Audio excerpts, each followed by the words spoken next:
What's going on, fam? Welcome to the channel. In today's video, I'm just going to be sharing my story with you guys and how I got into fitness, and also how fitness has changed my life and how it can do the same for you. Since I've never really shared my story with you guys on this channel, we're going to start from the very beginning and then we're going to go from there. So I was born September 14th, 1997 in Clackamas, Oregon. And my family ended up moving to Vancouver, Washington, which is right across the bridge from Portland, Oregon, when I started elementary school. And for as long as I can remember, I was playing sports. My parents put me in literally every sport, tried everything aside from soccer. That was the one sport that I was like, no, I don't want to do it. But my main sports were baseball and football. I played baseball through high school and then a little bit in college, and football I played all the way through high school, and I miss that, man. There's nothing like hitting people. There's nothing like playing under the lights on a Friday night, and there's never an opportunity for you to be able to experience that ever again in your life unless you play professionally. But baseball and football, man, those were some of the best times of my life, and I am so grateful for all that those sports taught me and the people that it brought into my life and the impact that my coaches and my teammates and the experiences had on me, on who I am and how I show up today. So also just want to talk about coaches and mentors. One specific coach of mine who has a really special place in my heart actually passed away a couple of years ago. And this coach's wife asked me to sing at his celebration of life, which was such a special experience for me. But a couple things that I took away from that coach: he was one of the most competitive individuals that I knew. He was, like I said, he was calm, but he knew how to get the best out of all of his players. I think that the impact that all of the coaches that I've had in the past play a really big role in how I ended up here becoming a coach.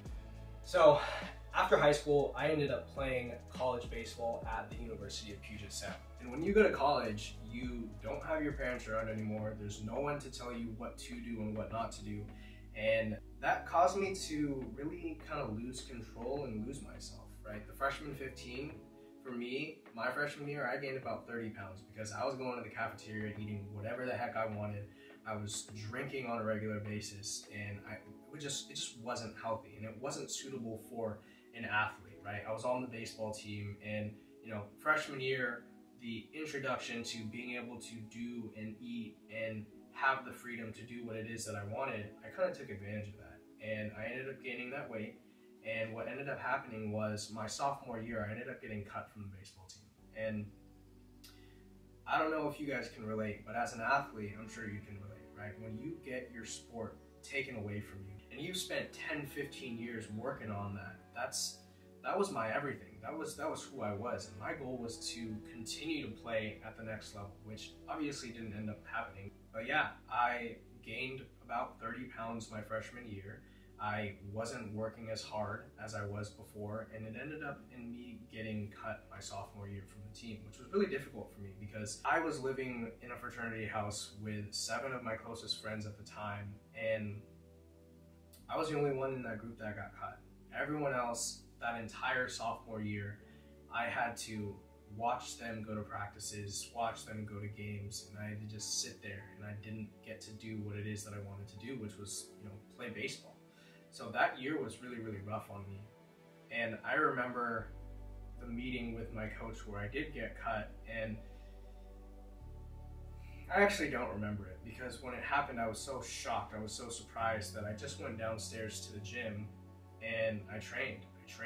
I cried my eyes out, and everyone in the gym kind of saw it and they were like, what the heck is going on? But I think that is a point in my life where I realized that training and working out in the gym is something that'll always be there for me no matter what. I can always turn to that, and I can use whatever it is, whatever struggle, whatever challenge, whatever negative energy that I'm experiencing, and channel that into bettering myself. So it made me realize that fitness was something that I loved and what I wanted to do and what was going to be there for me at all times. And later on, I also realized that I needed to take responsibility for my actions. At the time, I blamed everyone else but myself. As I reflect back on it, I wasn't eating right. I wasn't training or practicing as hard as I was in the past. And that all led to me performing very poorly. So With the time that I had to myself when all of those other 7 guys were playing baseball, I really got to reflect on what and where I could take responsibility and what happened. And I decided that it was time for me to get really, really serious about making it onto the team next year, which meant it was time to get really serious about my fitness. It was time to clean up my nutrition. In that year when I got cut, I decided that I wasn't done with this. I was going to try out that next year, and I committed myself to cleaning up my nutrition, training hard in the weight room, and when the team was on away games, I was in the cages hitting. I was practicing so that I could make it onto the team that next fall. And when fall came around, it was 3 to 4 weeks of practices, mainly scrimmages, and it was also a tryout. So during that fall tryout, I had the most home runs out of everyone on the team during those 3 to 4 weeks of scrimmages. And I vividly remember hitting my 5th home run, and I'm rounding the bases, and as I get to home plate, I see those best friends that I lived with that were on the team that prior year, and they celebrated with me at home plate. And I remember one of them saying to me that there's no way that you're not making this team. There's no way that they can cut you this year. It just showed that the work that I put in produced the outcome that I was looking for. So through this experience, obviously we talked about weight gain, and I want to touch on this as well because my purpose, if you look at my Instagram, you can pull it up right now. My purpose, my mission is to help people feel comfortable and confident in their own skin. And that's very personal to me because I remember when I looked at myself in the mirror when I had gained that weight, and I just hated what I saw. I didn't recognize myself. And when I gained that weight and I looked myself in the mirror, it's a feeling that I don't want anyone to feel. So that's why my purpose is to help people feel comfortable and confident in their own skin.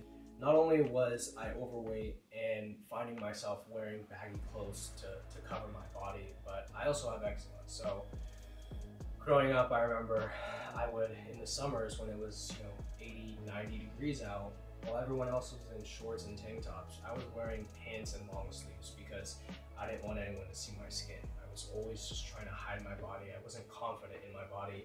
And it wasn't until I really started to take my health and my fitness seriously that I started to build that confidence. And now, in this moment, my purpose is to help people feel comfortable and confident in their own skin. And it's because I remember looking in the mirror and hating what I saw. And it's because I've done the work to get to where I am now with my physique and with my confidence that I'm able to help people through that journey. Here's something that I love about fitness. When you see someone that is in good shape, that's athletic, that's fit, just by seeing that, you can already tell that that individual has some really good traits to them.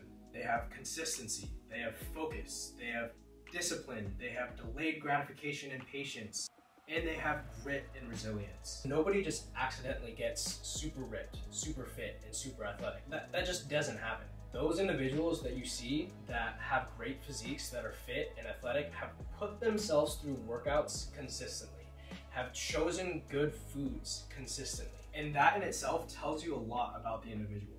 I personally, when I see someone that has a great physique, that's really fit, I would love to have that person around me because I know that they have those traits of focus, discipline, delayed gratification, grit. And those are the traits that I look for in people that I want to surround myself with. So now I want to talk about some of the benefits of fitness and what it can do to absolutely change your life. The first and probably most important is the fact that if you are consistently resistance training, you're going to live longer. You're going to have more muscle tissue. It's going to strengthen your bones. And it is a fact that consistent resistance training has the ability to increase your lifespan. And I don't know about you guys, but I want to live longer. And I also want the people around me, the people that I care about and love, to be on this earth longer. Another thing that it can do for you is it'll help with anxiety and depression if that's something that you're currently dealing with. When you exercise, your body releases endorphins, which are hormones that are released by your body that help you reduce stress. And overall, they just improve your sense of well-being. The next thing that fitness can do for you is it'll help you build undeniable confidence. Your body is a reflection of the choices and the decisions you make on a regular basis. When you're in good shape, that means you've put the work in for a long period of time. And don't get me wrong, I'm a huge fan of positive self-talk, but you don't build confidence by just shouting affirmations in the mirror. That's not how it works. You build confidence by stacking up proof of the work that you put in. You're not going to be confident in the gym when you first get there because it's not something that you're used to. It's not something that you're familiar with. You haven't done it for a long period of time. As you begin to start putting in the work, as you start to pay your dues in the gym, that's when you start to build confidence. Getting into the gym and completely changing the way you look is one of the best ways to build your self-confidence. And honestly, I could go on and on about the benefits of prioritizing your fitness and getting into the gym and working out, but most people just don't seem to understand that it's not just about changing the way that you look.